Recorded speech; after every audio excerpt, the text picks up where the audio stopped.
Le mythique mont Kahf, que nous pensions autrefois être une légende, est en réalité réel.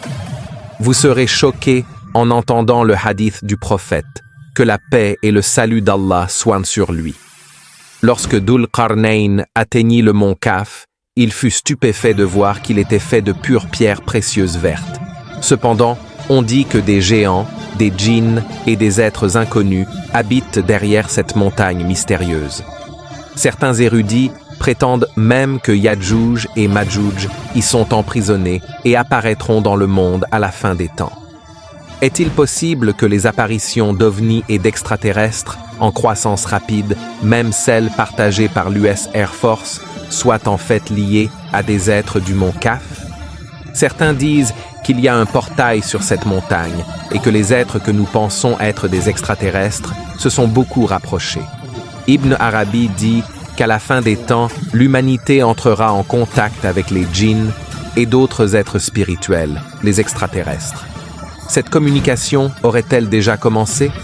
Certains érudits musulmans disent que la sourate Al-Kahf dans le Coran concerne cette montagne. Alors, qu'ont-ils révélé d'autres à son sujet? En examinant toutes ces narrations, signes et événements modernes, nous découvrirons les plus grands secrets du mont Kahf. Nous avons fait des recherches approfondies dans des sources sérieuses et avons consacré beaucoup d'efforts à cette vidéo. Soutenez-nous en aimant la vidéo et partagez une histoire sur le mont Kahf de votre pays dans les commentaires. Si vous êtes prêts, commençons.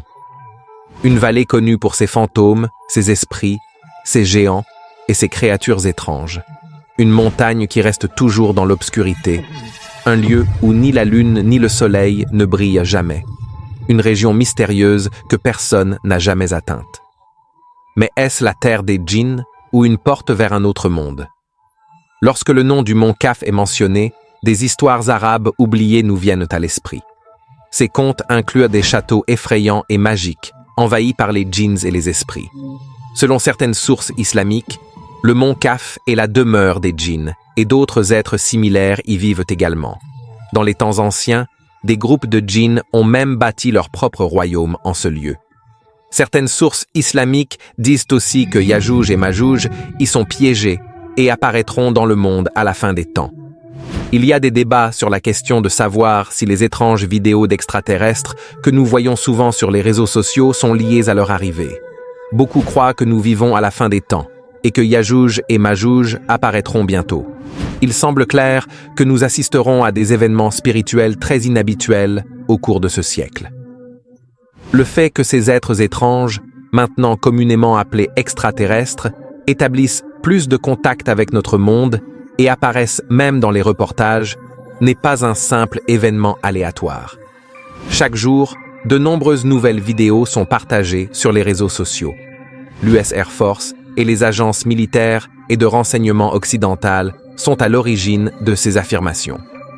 Sur notre chaîne, vous pouvez également regarder plusieurs vidéos où Ibn Arabi a voyagé spirituellement jusqu'au lieu de ces êtres et a décrit ce qu'il a vu. Si vous êtes curieux à ce sujet, vous serez surpris d'entendre comment il les a décrits il y a 850 ans et a même fait des prédictions sur aujourd'hui. En attendant, n'oubliez pas de vous abonner à notre chaîne et d'activer les notifications pour ne pas manquer de telles vidéos. Dans les sources islamiques, les djinns et les extraterrestres sont généralement considérés comme des êtres différents. Cependant, certains érudits et chercheurs musulmans suggèrent que les objets volants non identifiés, ovnis, et les événements liés aux extraterrestres signalés aujourd'hui pourraient en fait être l'œuvre des djinns. Par exemple, Ali Riza Demirkan suggère que les ovnis pourraient être une technologie fabriquée par les djinns. Selon lui, à l'époque du prophète Sulaiman, alayhi salam, les djinns étaient impliqués dans la science et l'art avancé. Sur cette base, certains pensent que les ovnis vus aujourd'hui pourraient être le résultat du progrès scientifique des djinns. De même, Ahmed Ouloussi, dans son livre « Esprit, humain et djinns », dit que les djinns pourraient se faire passer pour des extraterrestres pour tromper les gens. Il avertit que les djinns pourraient essayer d'égarer l'humanité en disant que le Coran n'est plus valide et que les gens devraient cesser d'adorer. L'une des plus grandes plateformes islamiques a discuté de la question de savoir si les djinns ont un intérêt pour la science et la technologie et si les ovnis pourraient être leurs véhicules. Dans cette discussion, il a été dit que les djinns sont des êtres intelligents qui peuvent changer de forme et se montrer à certaines personnes quand ils le souhaitent. Nous avons réalisé de nombreuses vidéos sur ce sujet et vous pouvez toutes les retrouver sur notre chaîne. Maintenant, concentrons-nous sur le mont Kaf et les êtres qui y vivraient. Ces terres, qu'aucun royaume humain n'a jamais pu conquérir, ne sont pas seulement mentionnées dans les sources islamiques. Cette montagne, connue comme la patrie du zoroastrisme, est également célèbre pour la légende du phénix Simurgh. Selon l'histoire, le mont Kaf est fait de pierres vertes et le reflet de ces pierres donne au ciel sa couleur verte. Selon l'imam Qazwini, le mont Kaf est divisé en différentes régions. 70 de ces royaumes sont en argent et 70 sont en or.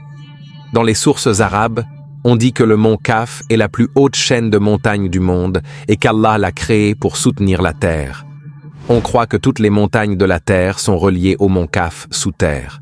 Pour cette raison, le mont Kaf est considéré comme le centre de toutes les chaînes de montagnes. Au XIIIe siècle, Zakaria al-Qazwini a écrit dans son livre « Les merveilles de la création et les prodiges des choses existantes » qu'Allah maintient le ciel pour qu'il ne tombe pas et qu'il, a entouré la terre d'une longue chaîne de montagnes. La partie la plus importante de cette chaîne est le mont Kaf, qui maintient les autres chaînes de montagnes en place comme un crochet.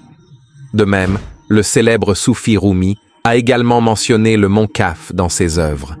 Il décrit comment le puissant souverain Dhul-Qarnayn a voyagé vers l'est à la recherche de l'eau de la vie. Au cours de ce voyage, il atteignit le mont Kaf et vit l'ange Israfil qui attendait là pour sonner de la trompette le jour du jugement. L'une des histoires les plus frappantes sur le mont Kaf est un hadith trouvé à la page 38 du premier volume de l'histoire de Tabari. Ce hadith décrit les étranges communautés qui vivent sur le mont Kaf. Ce hadith vous rendra encore plus curieux à propos de cette montagne mystérieuse. Certains chercheurs, inspirés par ce hadith, ont remis en question son emplacement et ont proposé différentes théories. Cette montagne pourrait-elle être cachée au-delà de l'Antarctique par certaines puissances? Est-elle quelque part dans l'espace? Ou a-t-elle un lien avec le continent perdu de l'Atlantide? Ce sont quelques-unes des questions qui viennent à l'esprit. Ce hadith a été rapporté par Ibn Abbas. Il raconte l'histoire comme suit. Un jour, un groupe d'érudits juifs vint voir le prophète, que la paix et le salut d'Allah soient sur lui, pour tester s'il était vraiment un prophète. Ils avaient préparé 28 questions de leur Torah. S'il répondait correctement, ils accepteraient sa prophétie. 2 de ces questions, les numéros 7 et 8, concernaient le mont Kaf.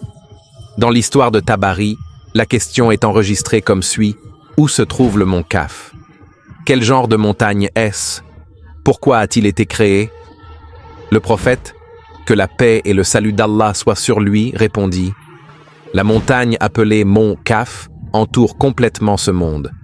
Le monde est à l'intérieur du mont Kaf, tout comme un doigt à l'intérieur d'une bague. Cette montagne est faite d'émeraudes vertes et à cause d'elle, le ciel apparaît bleu. Autrement, le ciel lui-même n'a pas de couleur.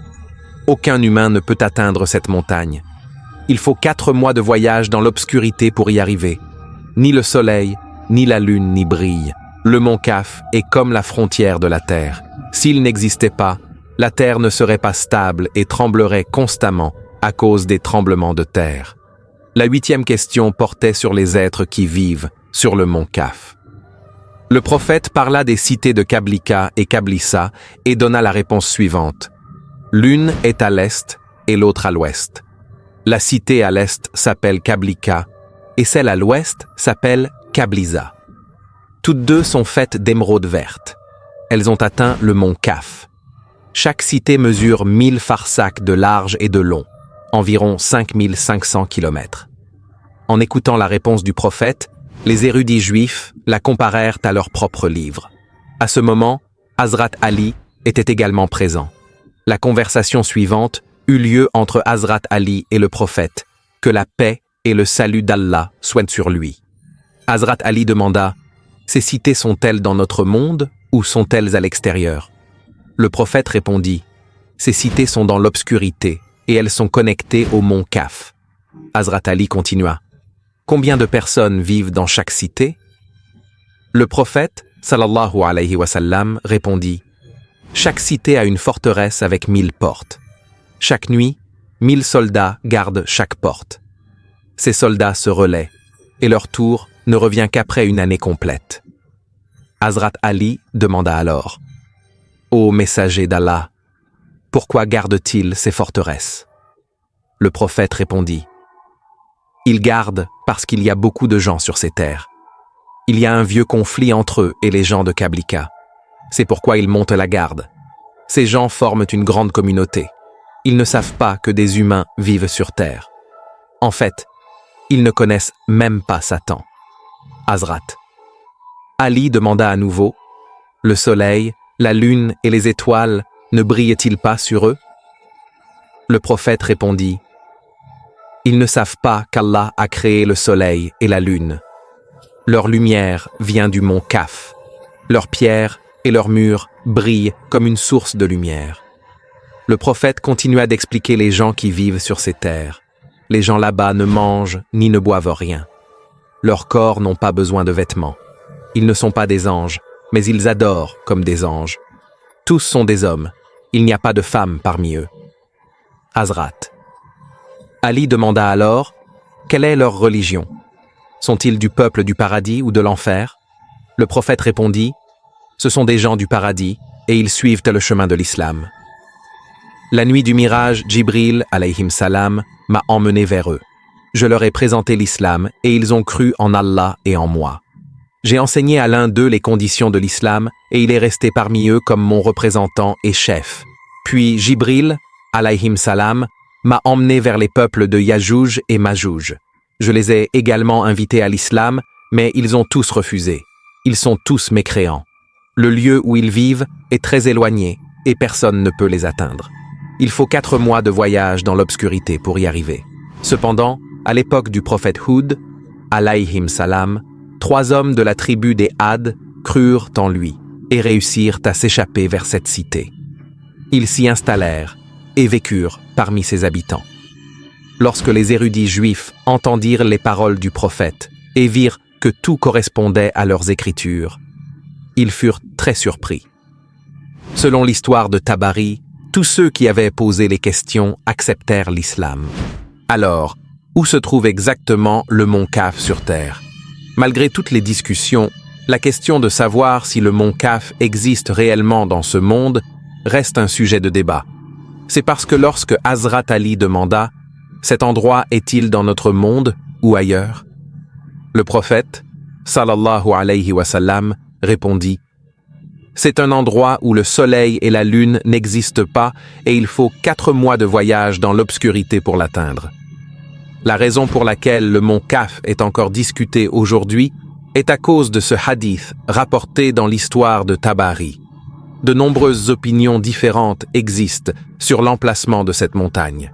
Certains croient qu'un endroit où il n'y a ni soleil ni lune pendant 4 mois doit être quelque part dans l'espace lointain, pas sur Terre. D'autres pensent que l'endroit décrit par le prophète pourrait être l'Antarctique, où la moitié de l'année se passe dans l'obscurité. Certains disent que le mont Kaf existe dans un univers physique, mais est caché à la vue humaine. D'autres suggèrent qu'il était autrefois situé sur le continent perdu de l'Atlantide. Fait intéressant, le mont Kaf apparaît sur la carte de Piri Reis, qui montre également une chaîne de montagnes connectées à l'Antarctique. En fait, ceux qui croient en la théorie de la Terre plate donnent au mont Kaf un rôle important. Beaucoup pensent que le mont Kaf et ses terres environnantes s'étendent bien au-delà de l'Antarctique, couvrant une vaste zone. Cependant, certains croient que toutes ces informations sont gardées secrètes pour l'humanité. L'une des affirmations les plus intéressantes sur le mont Kaf provient d'un événement légendaire raconté par l'amiral Byrd, un officier de la marine américaine. Selon son journal, lors d'un vol d'exploration au-dessus de l'Antarctique, il a rencontré un événement extraordinaire. Il a découvert une région avec un paysage et des animaux jamais vus auparavant. Il a même vu une race d'êtres différente et a établi le contact avec eux. Si vous voulez que nous fassions une vidéo détaillée sur l'Antarctique, veuillez aimer cette vidéo. Si elle atteint 4000 j'aime, nous promettons de créer cette vidéo. Maintenant, examinons certaines des déclarations intéressantes et légèrement effrayantes faites par des érudits musulmans sur le mont Kaf. Veuillez regarder jusqu'à la fin, car nous fournirons également des explications scientifiques à la conclusion. Le grand érudit musulman Ibrahim Haki a également parlé du mont Kaf dans son célèbre livre Marifatnam. Selon des narrations fiables, les formes et les structures des 7 cieux sont comme 7 tentes entourant la terre en couches. Ces cieux reposent sur 7 des 8 chaînes du mont Kaf, qui sont disposées en cercle autour de la terre. La 8e montagne entoure la terre au sein du premier ciel, connu comme le ciel de ce monde. Les parties inférieures des cieux se terminent aux 7 chaînes du mont Kaf. Dans le Marifatnam, il est également écrit que toutes les chaînes de montagnes sur terre sont connectées au mont Kaf. Les veines de ces montagnes sont sous le contrôle d'un ange responsable des tremblements de terre. Quand Allah veut empêcher les habitants d'un lieu de péché, cet ange secoue la terre en bougeant ses veines. Ibrahim Haki déclare également que des 7 mers créées par Allah, la plus petite entoure le monde au-delà du mont Kaf. Selon lui, au-delà du mont Kaf, Allah a créé un serpent géant qui encercle la montagne, sa tête touchant sa queue. Ce serpent loue continuellement Allah d'une voix forte jusqu'au jour du jugement. Ismail Haki Boussevi fournit des détails différents sur le mont Kaf et explique certains points si nécessaires. Selon lui, toutes les sources et rivières sur terre proviennent du mont Kaf. Chaque personne, bonne ou mauvaise, en boit l'eau et la trouve selon ses propres intentions et actes. Ruh al-Bayan, page 102. Ismail Haki déclare également « Avant de créer le mont Kaf, Allah a créé 6 autres montagnes. La 7e est le mont Kaf, qui est placé sur un grand rocher entourant la terre. Il explique en outre qu'Allah a créé le mont Kaf comme une haute forteresse pour protéger les habitants de la terre du feu de l'enfer qui se trouve sous la 7e couche de la terre. Il interprète cela comme suit. C'est un signe du rôle du Qutba al-Aqtab, le plus haut chef spirituel. Tout comme il veille et guide tous les autres saints en raison de son rang élevé, le mont Kaf protège toutes les autres montagnes de la même manière. Allah protège le monde des dangers physiques et spirituels par l'intermédiaire du Qutba al-Aqtab. Certains érudits ont également suggéré que le mont Kaf fait référence à l'atmosphère entourant l'océan qui encercle la terre. Le mont Kaf dans le Coran. L'une des raisons pour lesquelles ce nom est considéré comme sacré est la présence de la sourate Kaf dans le Coran. Cette sourate discute de l'unicité d'Allah ainsi que des concepts de vie et de mort. Comme on le sait, la lettre Kaf apparaît dans le Coran comme la 21e lettre de l'alphabet arabe et sa véritable signification est un secret spécial connu uniquement d'Allah et de son messager. Comme beaucoup d'autres mystères islamiques, les érudits ont fourni différentes explications concernant Kaf. Lorsque nous examinons à la fois les interprétations des érudits antérieurs et celles des temps modernes, nous pouvons mieux comprendre ce sujet. Omar Nasuhi Bilmen l'explique comme suit. Selon Ikrima et Dahak, Kaf est le nom d'une immense montagne d'émeraude verte qui entoure la terre de tous côtés. La couleur verte que l'on voit dans le ciel vient de cette montagne. Certains érudits ont également interprété cette montagne comme une sphère d'air qui entoure le grand océan, Bahr al-Muhit, qui encercle la terre.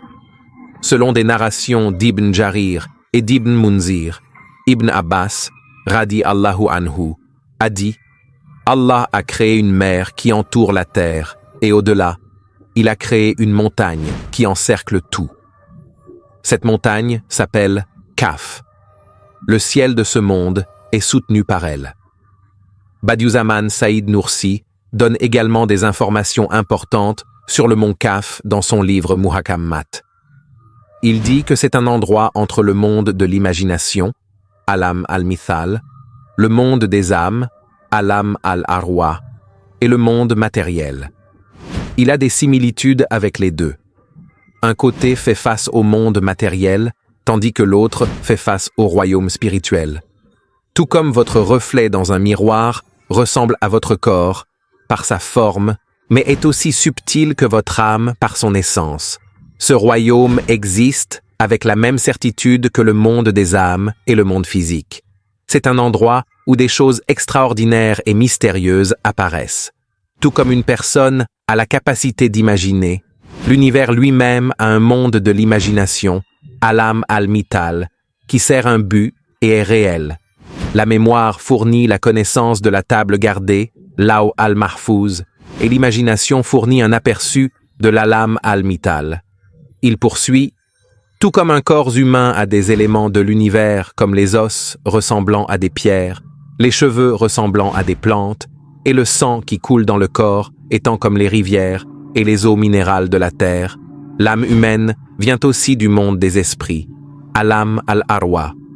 Les souvenirs reflètent la table gardée, et le pouvoir de l'imagination est connecté à l'Alam al-Mithal. Chaque partie de l'être humain pointe vers un royaume différent. Le monde de l'imagination, Alam al-Mithal, contient des images infinies, capturant d'innombrables événements mondains en même temps sans confusion. Il fonctionne comme un immense cinéma éternel, préservant et affichant les événements passés pour les gens du paradis, afin qu'ils puissent être témoins de leurs souvenirs et expériences du monde. Badiüzzaman donne l'explication suivante sur le mont Kaf. Le monde de l'imagination, Alam al-Mithal, est l'endroit où ils voyagent. Tout comme nous enlevons nos vêtements, ils retirent leur corps physique et voyagent spirituellement, assistant à des spectacles extraordinaires. Le mont Kaf est montré dans ce royaume tel qu'ils le décrivent.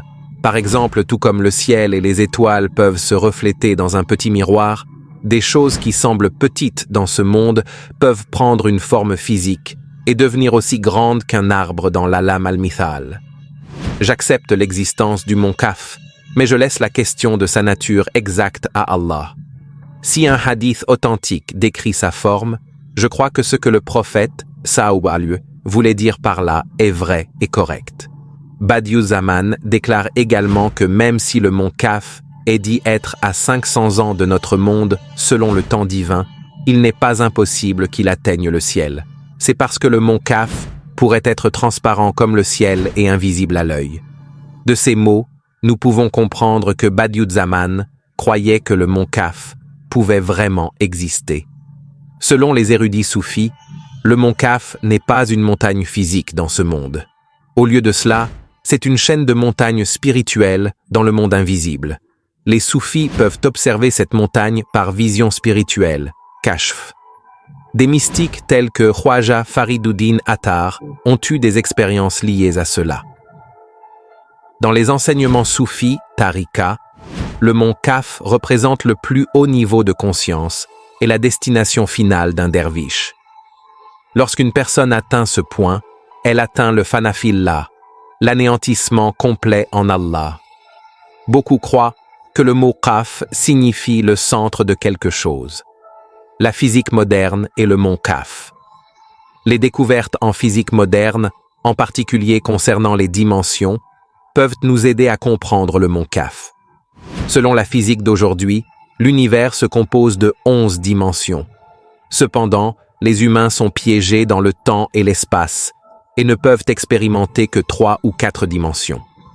La plupart des gens refusent de croire aux choses qu'ils ne peuvent pas voir, et pourtant, ironiquement, beaucoup de ces mêmes personnes croient en la matière noire et l'énergie noire, même si ces choses sont également invisibles et ne peuvent pas être directement observées. Seuls leurs effets peuvent être mesurés. Si tant de sources différentes parlent de l'existence du mont Kaf, ne devrions-nous pas au moins prendre un moment pour y réfléchir? Combien d'étoiles, de planètes et de mondes existent dans les dimensions cachées de notre univers à 11 dimensions? Certains chercheurs suggèrent que le monde des esprits, Barzakh, le royaume entre la vie et l'au-delà, le paradis et l'enfer, existe dans ces dimensions cachées. Peut-être que le mont Kaf existe dans l'une de ces dimensions et que l'humanité pourrait un jour l'atteindre, que ce soit par une nouvelle technologie ou un progrès spirituel. Maintenant, parlons des histoires étranges et effrayantes sur le mont Kaf. Légendes et histoires du mont Kaf. Selon les légendes, le mont Kaf est souvent mentionné dans les contes de fées et les terres au-delà sont dites remplies d'anges. Au-delà de cette montagne, on croit qu'il y a d'autres royaumes.